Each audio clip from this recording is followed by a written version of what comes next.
Hello, my name is Anjani Segrist, and today I'm talking about the underworld, Pluto and Scorpio. We can also throw Chiron into this and make it a full underworld discussion.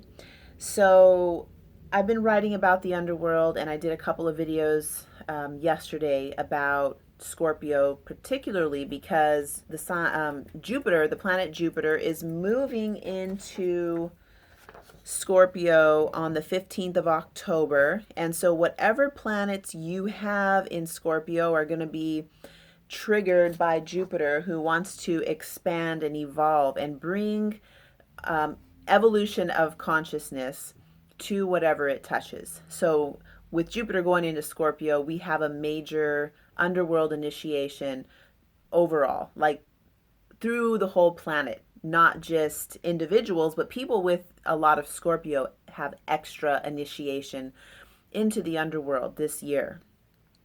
So, what I wanted to add today has to do with ritual, ceremony, and things that you can do to work with Scorpio and Pluto and Chiron also. So, we'll just go fully into the underworld indication planets and asteroids on well, in the sky. I was going to say on the astrology chart, but it's on your chart, but they're in the sky. They're actual things in the sky.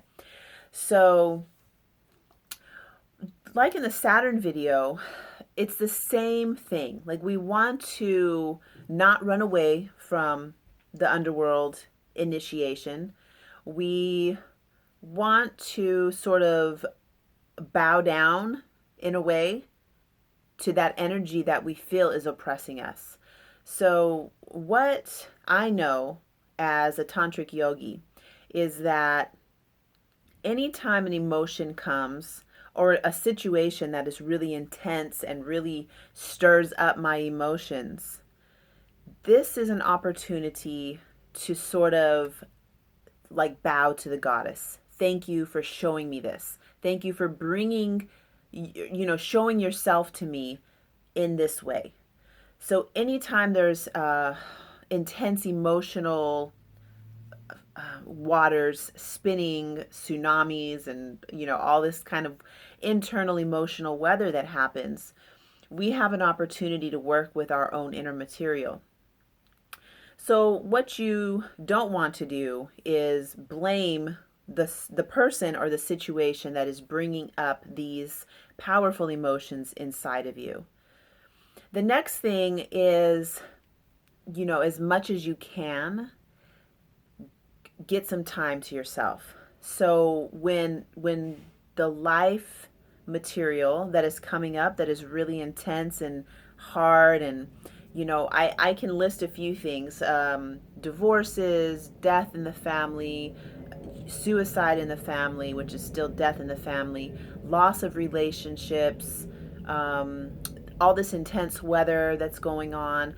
All of these things trigger that deep, deep sense of loss, betrayal in some ways, like betrayal from God, betrayal from the universe.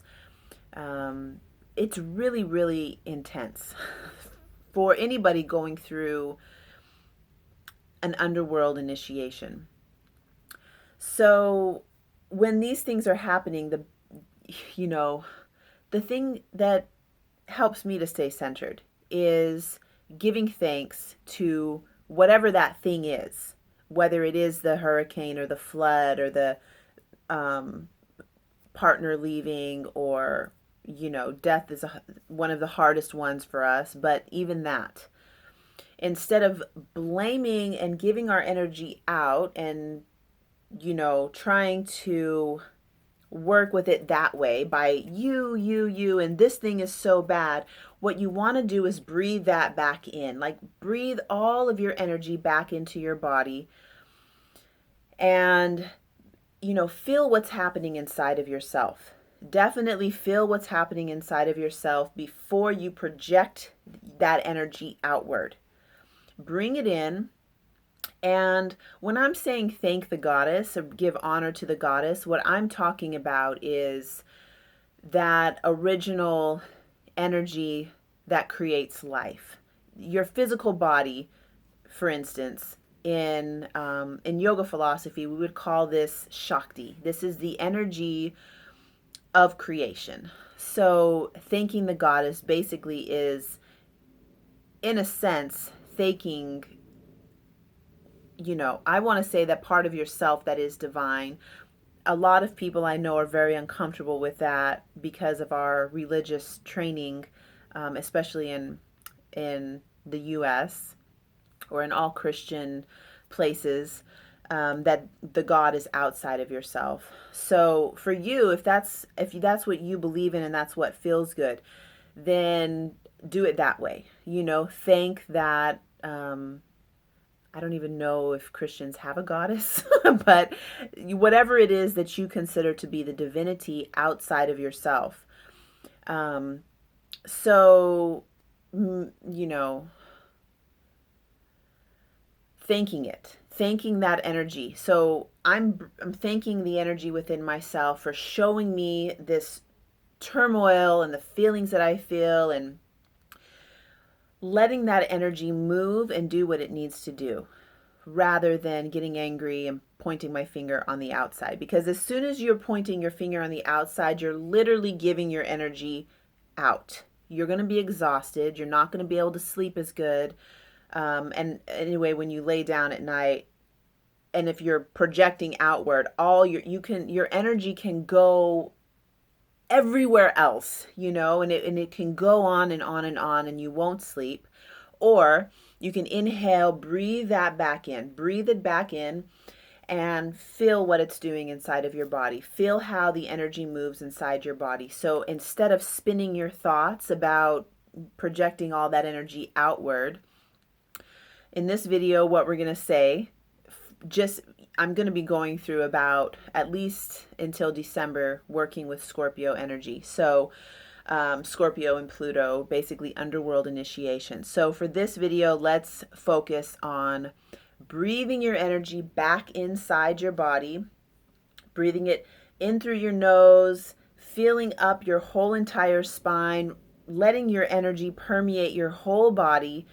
And you can close your eyes and just feel how the energy moves. So let's end there. So this practice is basically, when you get triggered by anything that's happening in life, the natural disasters, the staged disasters, or the, in your own personal life, loss, and all the things that are bringing us into the underworld, giving us a chance to surrender our own imagination of ourself. That's what the underworld initiation is giving us the opportunity to do, is to surrender the imagination of yourself so that your true essence nature can come out. So that's step one. We'll do this in a little series, little mini rituals and exercises that you can do to claim your power and own your power during the next year that we have Jupiter going over through Scorpio, through the sign of Scorpio. So thank you so much. That might not have been clear, so feel free to ask any questions. I'll attach an article, and it's going to be a running article because I'm writing a book, and there's rituals and practices to do for each of the different energies, and we're on Underworld now. So follow my channel, subscribe, like the video, show some love and support, so that keeps me motivated. And when you ask questions, that really, really excites me. I love it, makes me think, and I really, really love interacting with you. So feel free to ask any questions, and I look forward to connecting with you soon.